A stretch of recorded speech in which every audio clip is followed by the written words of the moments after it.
Okay, hello. Everybody should be able to hear me now. I'm just getting over some laryngitis. Had some issues recently, trying to balance a hell of a lot. But today I came across something. The Social Security Administration's fiscal year 2024 to 2025 morale improvement plan. And this plan here, I won't say how I got a hold of it. But it is something that is shared internally within the Social Security Administration, but is not classified at all. It's something that just, wasn't made public explicitly. So it is something that we are able to look at. And I think we do need to go over some of how, where this is all coming from, what type of situation the Social Security Administration is in right now. I cannot say I know firsthand, um, but we. Let me go to share screen here.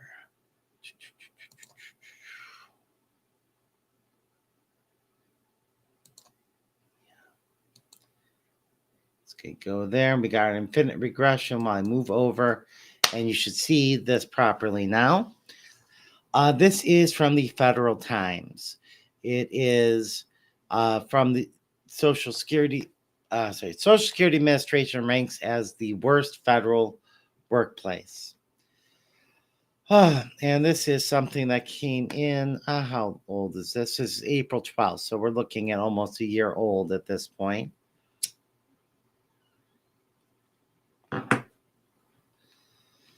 But this is the most recent results from the Federal Employee Viewpoint Survey.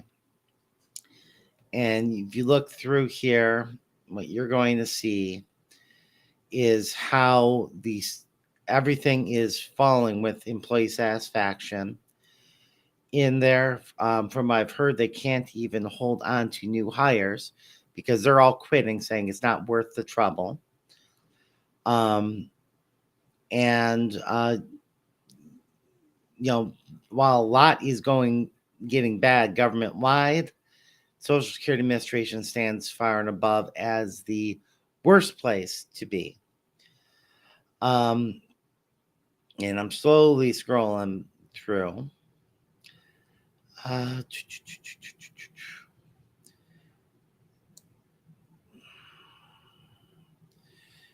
See things like in this year's polls, employees indicate less empowered to have any say in decisions that affect their work and less recognized for the performance on the job.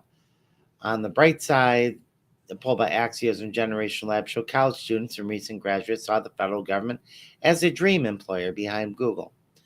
Well, they're going to have their dream shattered because that is not at all what we're looking at when it comes to federal employment, especially at the Social Security Administration. And here we go, talk about large agencies, which is saying that the Social Security Administration fits under. It's not an administration of 20 people. We're talking tens of thousands, very close to 100,000 people, or not very close anymore, I guess. They've lost a lot of workers over time.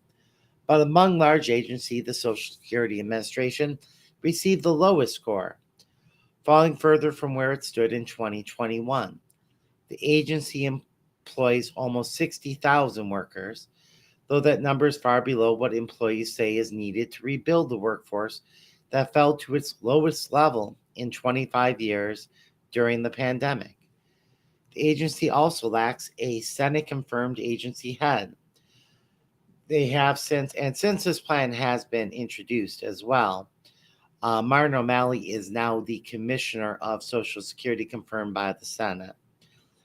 So they do not actually have this vacancy currently. But the agencies from April before that happened. Kilolo Kijakazi took over as acting commissioner in 2021, though the Biden administration has yet to nominate a full-time commissioner or deputy.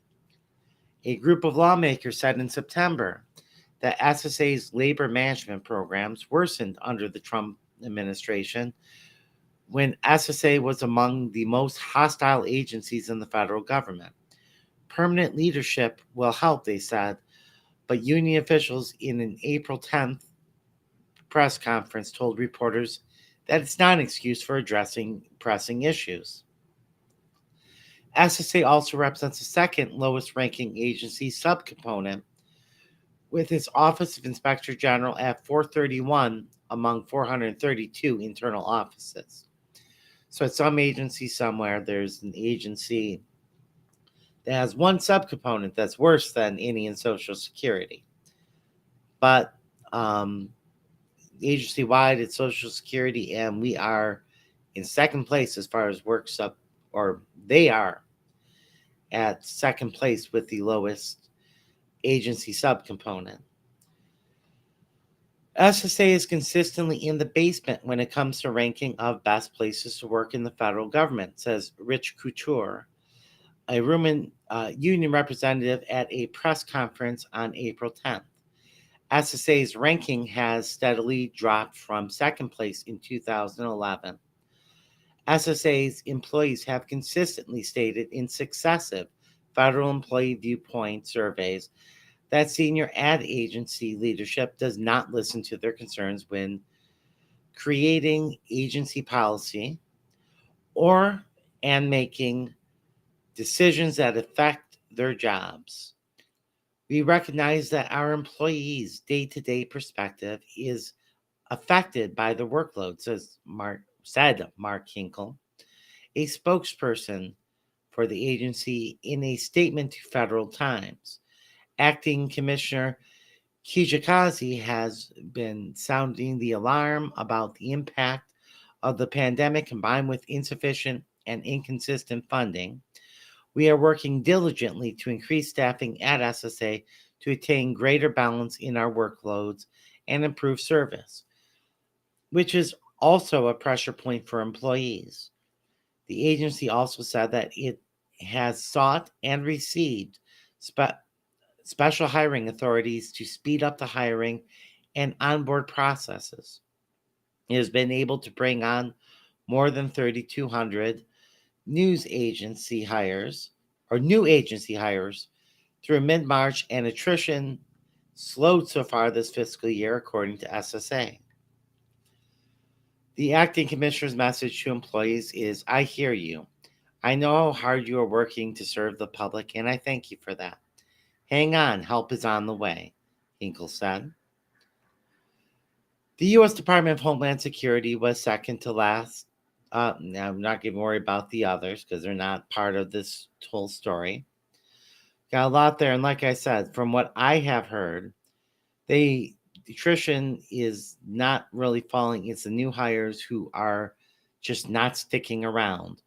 They don't like the training. They don't like the workforce or what's happening in the workplace. They don't want to stick around for it. It's not worth it. I've also heard that there's a whole bunch of people still looking to leave, looking for that opportunity to move by. They still do get paid fairly high compared to the average worker, but compared to the work that's done, it apparently is not a high payment per let's say per productive unit, just like a widget. It's just something, if you were to say how much people actually do compared to the private sector, not nearly enough. So let's look at some of the Federal Employee Viewpoint Survey results for Social Security. See right here, I think you can see my mouse, where it says Social Security Administration. Under trending questions, and these are the questions that were asked on the survey, and we can see 5 years back what the rankings were. So you see things like I'm given a real opportunity to improve my skills, going down. I feel encouraged to come up with new and better ways of doing things, going down. My work gives me a feeling of personal accomplishment, going down. And some of these are really low numbers. 49% encouraged to come up with better ways. It's not great, not the worst thing for it to be there. I know what's expected to me on the job. This is kind of important to pay attention to. 79%, this is pretty high thing. It's going down, but it's pretty high there. My workload is reasonable. Hasn't been, I guess, in what would this be, 2019? It was, you had a majority think that it was reasonable. This is, when the pandemic started approximately, but a little bit before, since you're looking at less than half there. My talents are used well in the workplace. Just barely over half say that's good. I know how my work relates to the agency's goals. Another thing that, if we notice, even though it's going down, this is a rather high score, 83%. I can disclose suspected violation of any law, rule, or regulation without fear of reprisal. This is a law that you're not, the No Fear Act, you're not supposed to have any fear about reporting any of that. Yet only 64% say that they feel safe to do that. The people I work with cooperate to get the job done. That's going up.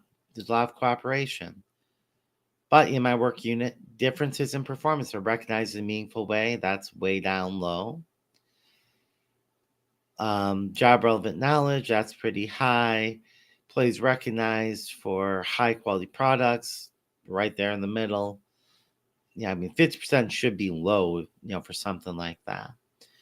Employees are protected from health and safety hazards on the job. That's apparently gone up a little bit since the year prior. 72% is rather high for as these scores go, but still, if 28% of the people in your workplace don't feel that they're safe from health and safety hazards, that is pretty damn bad.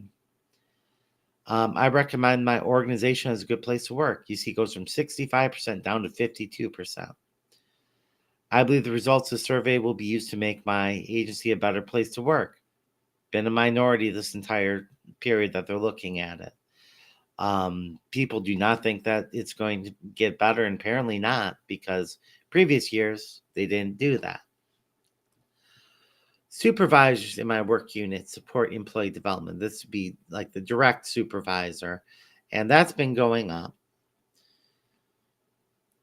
Once again, more supervisor stuff. It's relatively good. Trust and confidence being the lowest amongst there. Yeah, right here you see immediate supervisor, and that is relatively high.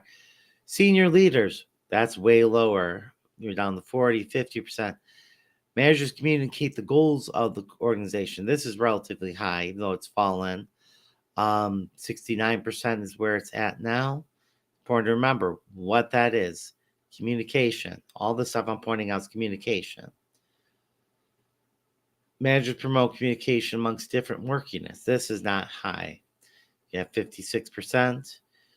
Overall, do you feel you have much lower results for the manager above your immediate supervisor, and senior leaders, once again, really, really low. And so we get an idea of where this all is. And you see how satisfied with your pay. Boom, that dropped drastically, almost 30%, 20%. 18% from its high 4 years ago or 3 years prior. And that was 40. Yeah, everyone would have been teleworking, I suppose, but 49% is where it's at. Less than half are satisfied with pay, and once also less than half are satisfied with the organization. So that's pretty damn bad there. We see where it is and where the problem is. So here we go. Here is what I was able to get my hands on. Social Security Administration fiscal years 2024 to 2025 improving workplace morale plan.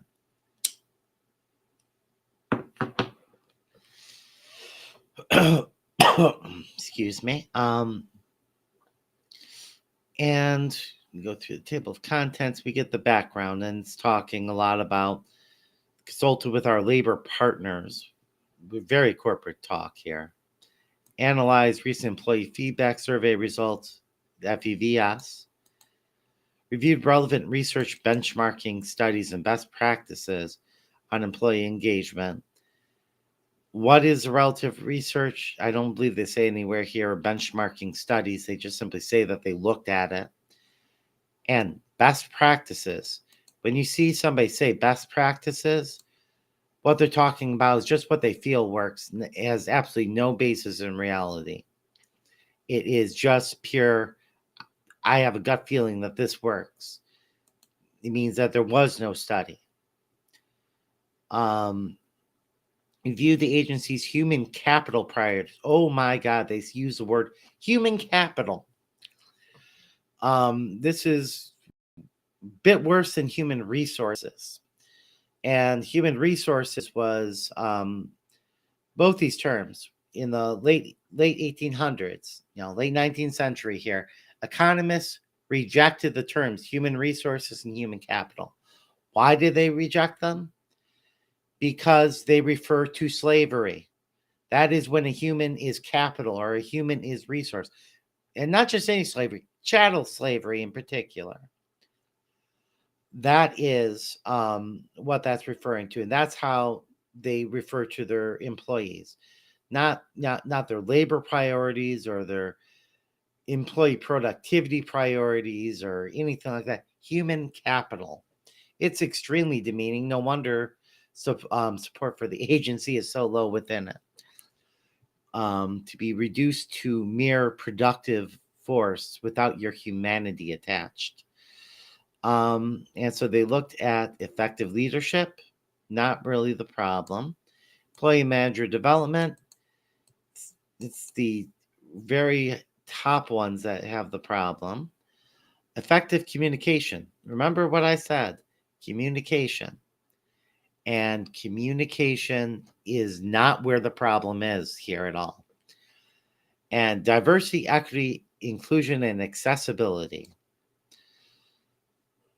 which the agency is not behind in DEIA stuff at all. They overrepresent minorities precisely because the rest of the economy needs DEIA.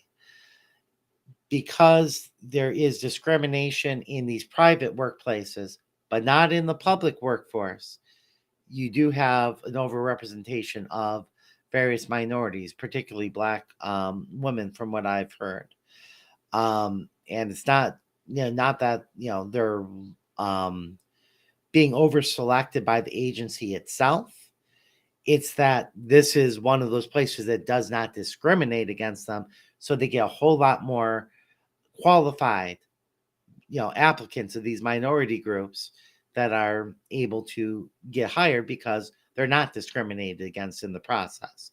It's not an intentional overrepresentation. It's an overrepresentation that is a result of the rest of society discriminating against these various groups.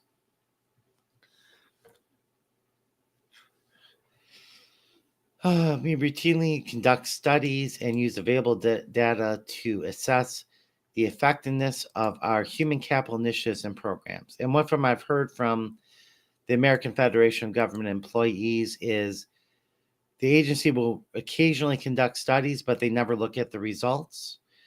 Whenever the union asks them for the copy of results, they either say that they didn't take any information or they did not actually look at the results of what they collected.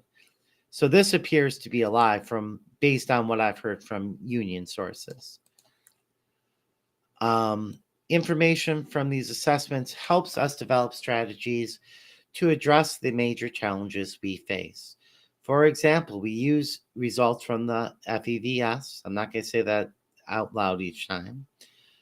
To gauge our progress on strategies to improve employee satisfaction. We also use retention data to identify areas for strategic workforce planning to help prevent the future loss of talent. To illustrate the major human capital challenges we face and to set the foundation for our key initiatives outlined later in this plan. The next section provides an analysis of our most recent FEVS results and retention data, and our efforts to expand and strengthen recruitment. And it goes into the results and how bad it is. We get the exact number of employees that were looked at that point. Not quite 60,000, 57,198. And it looks like about half of them responded, 46%, which is more than normal. So people in Social Security really wanted to make their voice known here. And SSA's response rate in 2021 was only 41%. So more and more people want to say what's going on there. All right. And so it talks about strengths and so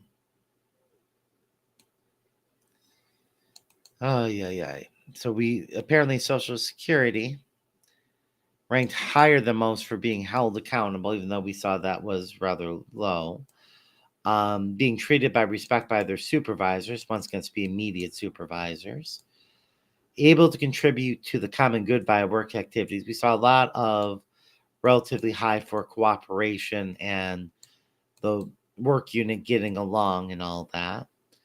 So all the bargaining unit workers are all like, hey, we're not the problem. It's not my coworkers, it's management. And prepared by the agency for potential cybersecurity threats. I don't remember seeing anything when we were scrolling through that about cybersecurity threats, but apparently that is something that they claim they're high in. And then opportunities. They're doing a SWOT here. SWOT. You remember Jared on Silicon Valley with the SWOT chart? Opportunities. Lower scores provide opportunities to improve. And so performance-based recognition is low. Okay, that's it. I thought that was the thing about being held accountable. So they're being held accountable, but not getting recognized when they do accomplish things, is what this is saying. Employee involvement in decisions that affect their work. So Social Security is ignoring the union more than everyone else. Agency and management commitment to developing new ideas. So that's the lack of innovation. And senior leaders' ability to generate motivation commitment. Yep, senior leaders rated really, really damn low. If we remember from the story beforehand, this goes back to the Trump days, and from what I've heard, it goes well before Trump days. They didn't actually change very notably during the Trump days. They just got really excited because they could do what they wanted to do, and nobody was going to stop them. But the management culture in Social Security for a long time, from what I have heard, has been extremely, extremely poor. It is disdain for the employees, a lot of overworking, a lot of gaslighting, things like that.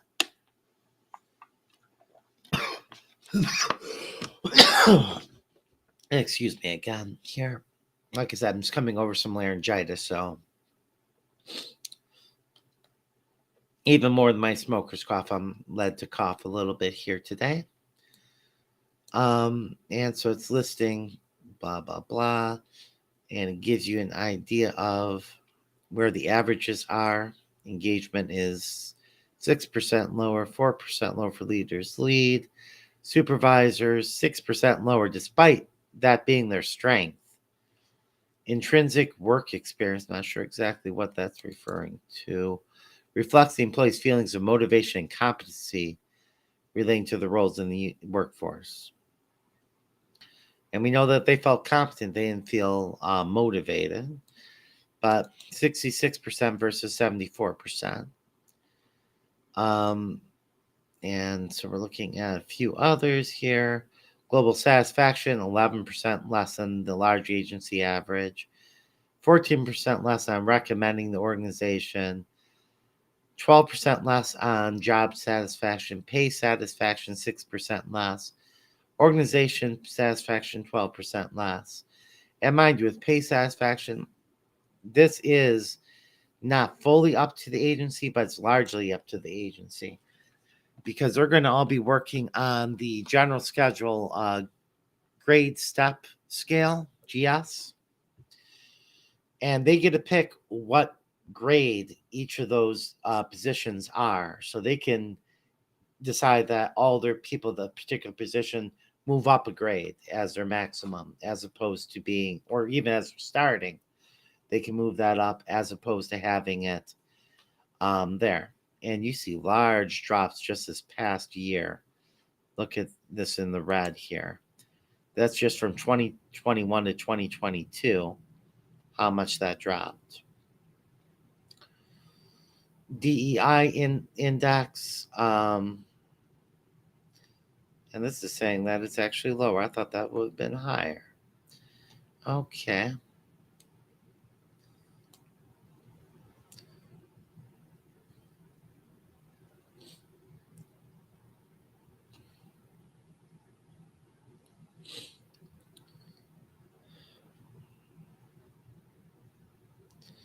All right. I'm not sure exactly what's going on with there, but we're going to move on because that's not the problem. Here we go to retention, and you're looking at the separation rate, just 6% in 2018. Pandemic hits, and it's right here. Then they get called back to the office in this year, and that's where it just shoots up. It goes up 3% when people are told you're coming in the office, even though it's not safe yet.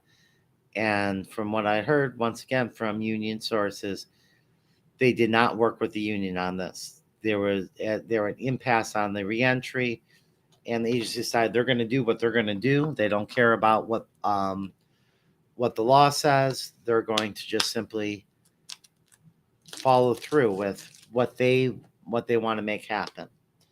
And that's where you see people leaving, and no surprise. The exit survey data shows that feeling overworked and personal health were concerns among all respondents. So, feeling overworked, this is having a lot of workplace stress, personal health. This very well can have to do with COVID.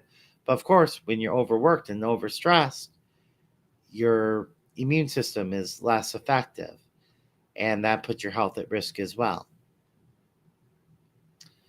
And respondents who resigned or transferred in 2022, 40% cited better pay as a factor for leaving, 24% who felt overworked, and 13% who felt their position did not match the job description.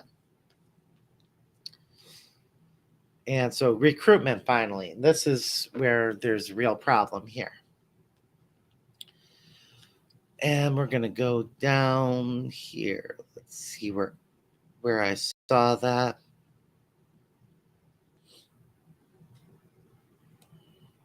While new hires tend to report a higher levels of engagement and satisfaction than their more experienced employees, the retention rates have decreased annually.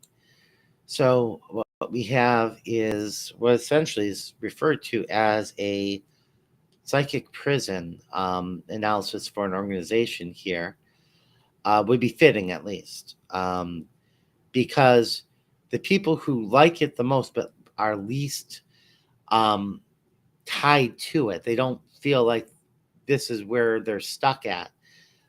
They're all leaving. More than the people who've been here a long time but are a lot less satisfied. So that's interesting. But they're not holding on to these new hires.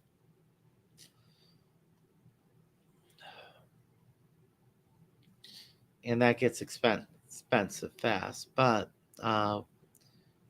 where is the... Aha, it's right in that first paragraph. I skipped past it. Okay, in fiscal year 2023, you got the direct authority. It is also allowed us to be more diverse in our recruitment by enhancing outreach to institutions like historically Black colleges and universities and tribal institutions, which nothing necessarily wrong there. This has given us great ability to identify local candidates interested in our positions and recruit people who understand our work and are interested in the career opportunities we offer. That sentence right there, that's where this changes everything you just read. Because this is not about diversity. That's not the interest here. They're not picking these people because they're, for these are people we're not reaching, or that the agency is not reaching normally. It is because they are interested in the positions and are interested in the career opportunities they offer. In other words, these historically oppressed people have a lot less opportunity in society in general because of discrimination. This is when we're talking in particular here, systemic racism. This is where it is. They have opportunity with a federal agency that they don't have in the private sector, because even though they're not allowed to, people in the private sector have their ways of discriminating and making it look like they're not. And so you do get a lot of them that will end up in places like Social Security to begin with. But because they're oppressed like that, they have less places to go. They're less likely to be able to leave. And so the idea here is, let us use that, and we'll continue to be a bad place to work where our employees are dissatisfied, but we're able to retain our employees, because where are they going to go? There's too much discrimination. They're going to be too unsure of their abilities to find work elsewhere, so they're going to stick along, and they're not going to quit on us. That is their number one solution that they came up with for how to fix employee morale, is to utilize the systemic exploitation of Black and American Indian people and use it to get them to work in conditions that people are already extremely unsatisfied with, especially compared to other federal agencies. That is the Social Security Administration's solution to workplace morale. First and foremost, we're going to hire the people who are going to put up with our shit. That is the racist solution of the Social Security Administration that was brought about under a Black acting commissioner. Because let's get that here.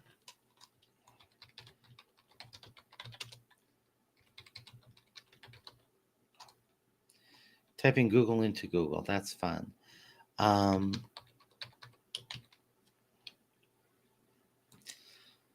This is the woman that okayed this plan. This racist plan came with the okay from a obviously Black woman.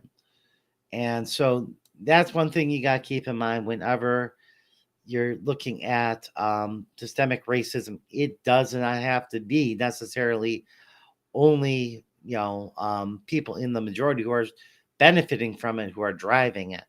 And having a token choice is not helpful at all. You need to, it matters, if you're going to have, for example, a Black president, it matters which Black person is president.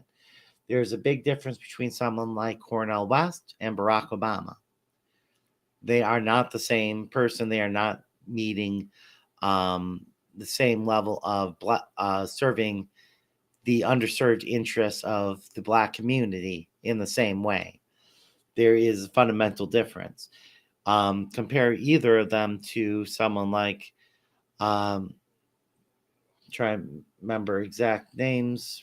Let's say that, what's her name? Candace Adams? Oh, Kanye's friend, the super racist Black woman from that probably doesn't believe in words she's saying, because she used to be green, then that didn't work out, so she jumped ship and decided, I'm going to go with the far right. I always forget her name. I want to say Candace Adams, but I might be mentioning somebody completely different. I apologize if so. Imagine her there. She's going to have a wildly different way that she's leading to both Obama or Cornel West. So it matters. And so apparently Kilolo Kijizaki is, or is it Kijikazi? Kijikazi is not the person who should have been running things here.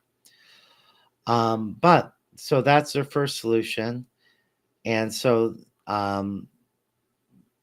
this part here, direct hiring authority means you can go a little bit quicker, and I think they're coming off of being limited to hiring veterans. Veterans often do not work out when they get federal employment afterwards, large part because the ones who are still looking for jobs have a high percentage of people who were very severely damaged by their service. I'm not talking about physical, I'm talking about mental damage, PTSD type stuff, where they do not necessarily deal well in stressful situations anymore because of what they've been through. And so that, of course, is going to cause problems when you're hiring for a position that is extremely high stress, as federal employees are at this point. Competition for entry-level talent has been particularly difficult since the private sector is adjusting to market demands and high inflation by raising wages. And, federal employees are being underpaid. And that's why I actually did make something up a while ago when I was looking at this. This is an Excel worksheet. And if you look at just the inflation calculation between different years, you can see going back to 1969, and you look on this bottom row here, this is where people were in 2022. And look at 60s and 70s are making 81%, 76, 75%, just based on inflation. The comparison in inflation between that, how much more federal employees used to be paid. And they're, you're getting, what is this? This would be the lowest, I think. Just shy, if you round in the nearest percentage point, would be 25% less than you were paid in 1973. Ooh, 73. That seems to be a big year for everything going wrong. They were getting paid more than they were in, the early 90s, mid 90s too. But, still, not great compared to what it used to be. Federal employees do not get good pay. They get good pay compared to your average worker, but they are not doing it. That's when you're factoring in a whole bunch of people who are doing minimum wage jobs. And there are very few federal employees who do anything like a minimum wage job, especially today, because, there's a lot of contracting since the 80s. They're not going to normally have federal employees doing janitorial work. They hire a cleaning service. They don't have federal employees necessarily even doing security. If you go in, you'll see a little patch on them. They're working for a private company that was contracted by whatever federal agency you're visiting. But I can adjust it for productivity. If you remember back my Is Profit Theft video, we went over this a lot. You see that jump from 1969-43 to 112 in 2021, when you can, and this was supposed to be comparing pay when you factor that in. And I am not 100% sure that I did that properly. But anyways, federal employees do get paid a lot less. So federal, they're paying a lot more in the private sector. They're also allowing a lot more telework than Social Security and on the average in that level of job. Now, if you're applying to someplace like McDonald's or Subway or you, I'm trying to think, are there that many? I guess there's still retail jobs available, so you apply to Target. They're not going to be offering telework, of course, because those are in service jobs. But that doesn't mean that there aren't, when you're looking at jobs where you have to actually process intellectual workloads, that things aren't being offered with large amounts of telework in the private sector because they know they can't hire unless they do that. And so a bunch of people leaving Social Security and probably other federal agencies going to the private sector because they're allowed such luxuries. In fact, very next sentence, we also find that many job applicants are interested in remote work, which we cannot offer due to the need to serve customers in person. And I've heard that that is overstated. They do need some in office stuff, but not nearly as much as they actually um, force on their employees. A lot of that is breaking spirits, it seems. While new hires tend to report higher levels of engagement, we went over that. And pipeline and okay, so now it's going to go in. Here's going to go into. We're going to do our recruitment efforts, and we're focusing on the people who can't do better than us, or we think can't do better than us. That is their racist plan for solving this. And so, are they going to make this place better? Effective leadership. Um, they they establish a clear direction for the agency and motivate and inspire their off other employees to action, etc., etc. And here's all the things that can help, that hurt. Challenge uncertainties on, having reduced staffing and increased workloads. Yeah, your average person is doing a lot more than they did in the 70s when they were um, in federal agencies. A lot more than they did back in the 70s when they got paid 25% more. Uh, the hybrid working environment. In this climate, it is critical that we demonstrate our commitment through effective leadership. Our labor partners identify leadership and training, development, adequate staffing, micromanagement, trust, and respect as areas for improvement. Our labor partners means the union. That is what they're referring to. They're using a very corporate talk and hiding the fact that it's the union. That this is the official representation of the employees. Trying to put in some corporate talk that is meaningless. And solution, leaders model the behaviors they want to see from employees, listen to, develop, lead, and support their employees. And so they're going to develop and strengthen their leadership cadre to ensure they provide effective leadership and management employees through enhanced training and developmental opportunities. Chances for management to get promotions. Leadership best practices. Once again, that means there's no actual statistics there. That's just what somebody credits themselves for. Well, this is why I'm doing so good. And we're not going to look at the fact that I had it easier this way or that way or anything like that. Or it might be something that's completely unrelated that they're doing that they don't think is the best practice. But that's what they decide.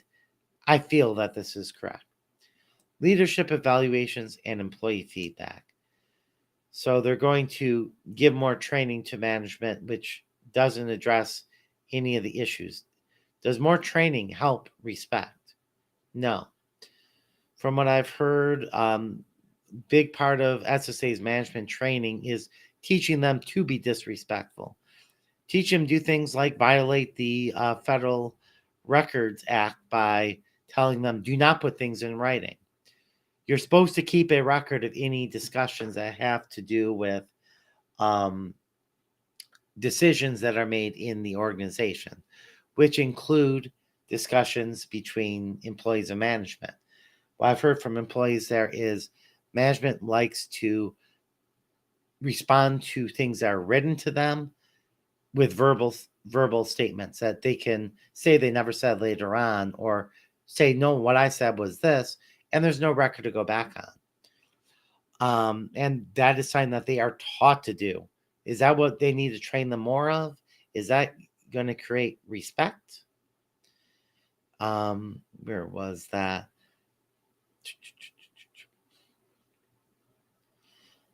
Is that going to prove trust? Is that going to stop micromanagement? Is that going to get them staffing? Is the training development they're talking about, they want their managers to be trained, or did they want training for themselves? And they wanted better leaders, not just more training for leaders where they're being taught to be bad leaders. This is a cultural problem at the very top of Social Security. That's why it is so bad when you're looking at senior management. It looks so bad, and your immediate supervisor maybe not so bad, not so far separated from the actual workforce themselves. So their solution is stupid and ineffective.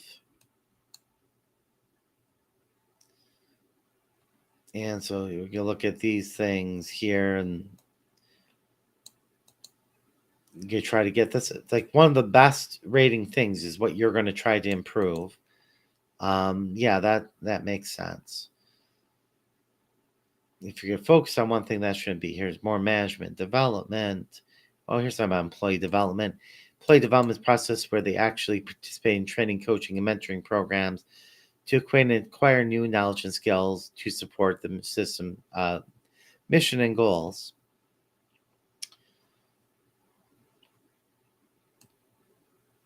And what are we looking at here?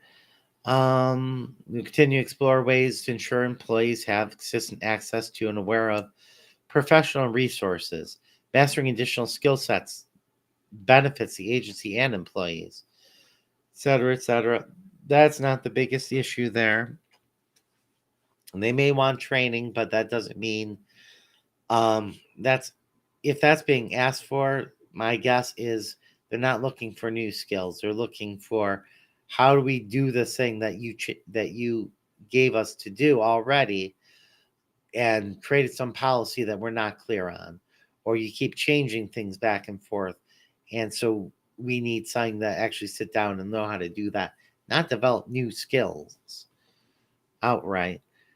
And see, everything's best practices, tips, tools, and strategies. It's all meaningless. Just I feel this will be good, and that's good enough. Nothing that has any actual numbers behind it. Conduct career development presentations and mini flash mentoring sessions.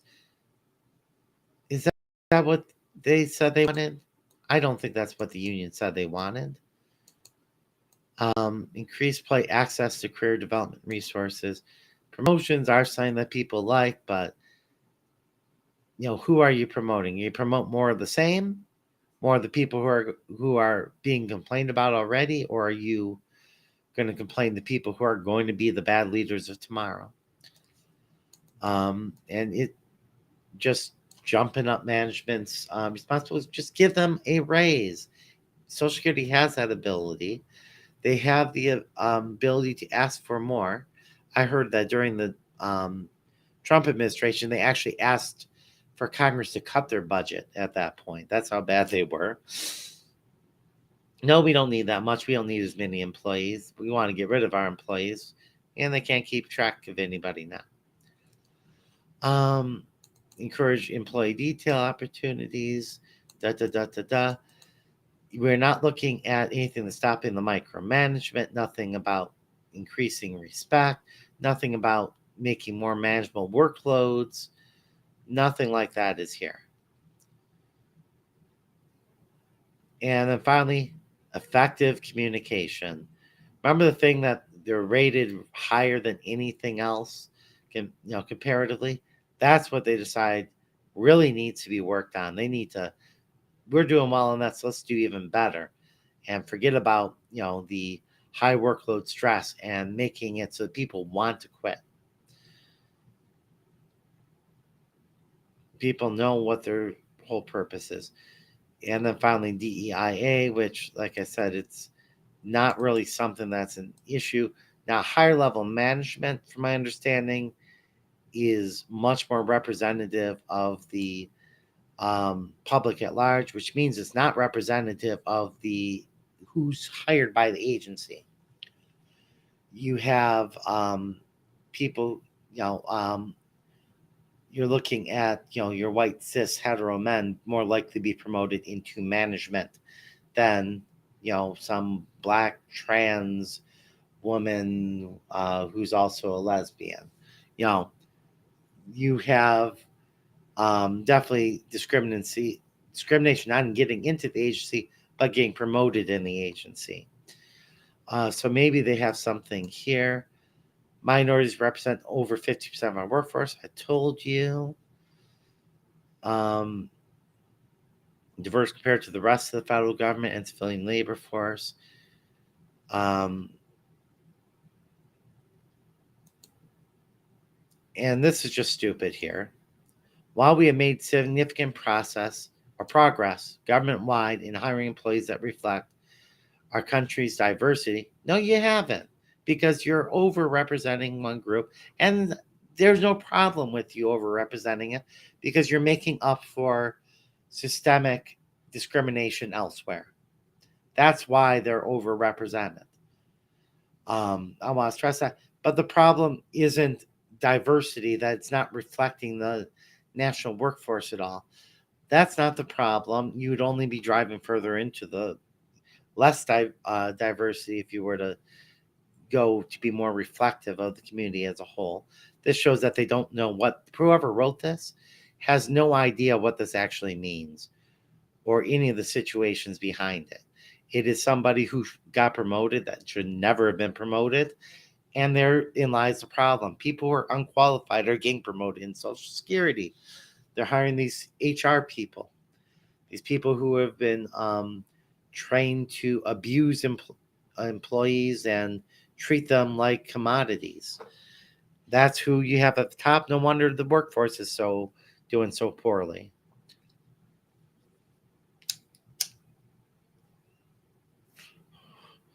So belonging is a part. Yeah, belonging at work is something. Okay, so that's fine. So how are you going to increase belonging? And it's still not the biggest problem, but let's see. Enhance awareness of DEIA topics through interactive training.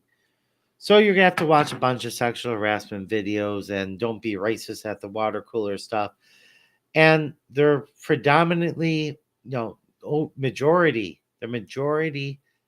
minority workforce is going to sit um, through stuff about how they need to not be, black people need to be told how they have to be stop being racist against black people. Gay people are going to be told how they have to stop being heterosexist against gay people. That is their solution here. That doesn't fit the facts at all. That is just somebody throwing something generic down from the private sector with no idea of what's going on there. Partner with advisory councils to support agency-wide EE initiatives. Employee engagement, maybe? Is that what that's supposed to be? What is an advisory council? Are you just going to pick a random sampling or pick a very non-random sampling of employees to work with? Are you dealing with third parties who aren't even involved in the agency? What is the advisory council? This is a place to explain that. But they probably don't have any idea what they're going to do there. Provide reasonable accommodation, interactive training, and resources to management and RA coordinators, such as recognize implied RA requests due to mental health concerns and hidden disabilities. I've heard they're pretty bad on that, but it's because they're denying all the RA requests. Conduct workforce analyses to identify and address systemic barriers present in hiring and advancement. Okay, they don't look at any numbers, so why are they going to conduct the study and then not look at the results? Are they going to actually look at it? This could be amazing. I hope the union people I know there that tell me things, hopefully they tell me that they got actual numbers from the agency about this, but they probably won't. Partner with regional component recruitment coordinators and leverage existing data to target underrepresented groups in our communities for recruitment. This seems to be saying the opposite of what their whole plan was for recruitment, because who's underrepresented in their area? The privileged people are underrepresented in the Social Security Administration because they're a shitty employer, and all the people with privilege are able to often find better jobs than Social Security. So that's not really helping anything.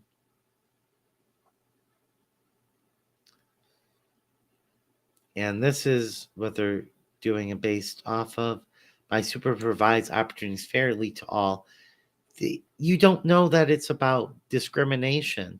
It's probably not about discrimination given how diverse the workforce is.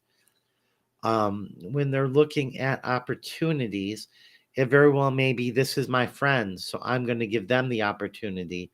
Whereas this person I don't talk to at all. I don't care about them. They're ugly. They smell. So I'm not going to give them any opportunity to get better. How are you going to decide what that is? Because there are no follow-up questions in the FEVS about that. So they're just assuming things. That is not a good metric. If you've ever been to grad school, and maybe it's something different if you're in like the classics or something where you don't have to do any statistical analysis. But if you're doing something that requires statistical analysis, which even with my political theory degree, I have to take classes on statistics. I've aced my classes on statistics. This is a bad measure. It may be the best measure for it in the FEVS, but that means FEVS is not measuring that particular thing. What does this mean? That you're being discriminated based on a protective status at all? Advancement opportunities. It very well could just be favoritism. It could be nepotism. There are things like that out there. And then, kind of being. Now, if they were giving something meaningful that you would think that the rest of the stuff would actually improve something. Let me try to go back here. Ooh. That tells me you could see my screen this entire time. Stop screen sharing. Okay. So I am back now. And yeah, if they had done stuff that was going to actually help with all of this, actually make it a better place, there'd be no problem with hiring people who are disadvantaged. But when you are doing stuff that's not going to do anything, that's even the thoughts put into what you say you're going to do was so so lacking in actual meaning for any real change to make it a better workplace, give people something that they want, a place where people would want to work. There would be, if they had done something to improve that, there would be no problem with them hiring people who are discriminated against. But targeting discriminated people, when you have a plan that is a non-plan for improving employee morale, it's like, we're going to be shitty, but these people, they're interested in the opportunities we provide, even though we are the shittiest place to work in the federal government. They're still interested. If that's your solution, then you're not really trying to, you're looking to exploit the fact that they're already been exploited. It's extremely racist. It's not called for. It's something that needs a public apology for. Um, and that either they need the best option would be to replace their plan, not saying, hey, we're going to not go for these people, but we're going to make these meaningful steps to actually improve employee morale, something that's going to have some reasonability of actually working, that isn't going to just drive people crazy. That would be the best thing. Actually go in there, improve the pay, give a higher GS rating to your employees, get the funding from Congress to actually pay the employees. They could have done that. They had time when they could have gotten that. They chose not to worry about lobbying for more money to do that. From I've heard, a lot of the money they do get given for employees, they aren't bound to spend on employees. So what they do is they spend it on stuff for their My Social Security website. So people can submit things online, but they don't work properly. None of that stuff works, and the public doesn't really care for what's there, and they don't have the workers to work the stuff efficiently behind the scenes. So they end up, basically just wasting that money instead of spending it where it needs to be. You get the workers first, then you build the structure, and you do it with employee feedback all through the process. Hey, we're doing this. Hey, employees, how are you actually seeing this on a day-to-day basis? From my understanding, they never ask that. They go send out stuff that they ask maybe once, I'd say once every 6-7 years, asking, hey, do you have any ideas? And people just flood in with ideas, and then they don't do anything anymore. They just, okay, well, we've spoken to the employees. We're not going to change anything. We're doing fine. Everybody gets a bonus at the top. And so that's where we are. So, anyways, that is the shame of the Social Security Administration. It's something that needs to be talked about more. That this is what our federal agencies are doing, and this is them trying to be good. This is the best that they can do, is come up with an extremely racist recruitment plan as their solution to employee morale. And that, I wouldn't have had that at all in the anything mentioning employee morale, saying we're going to hire a bunch of people who are exploited and are interested in the opportunity that we have to offer, as opposed to people who can find better work than Social Security. Anyways, I'll let you know if I get more stuff leaked to me about that.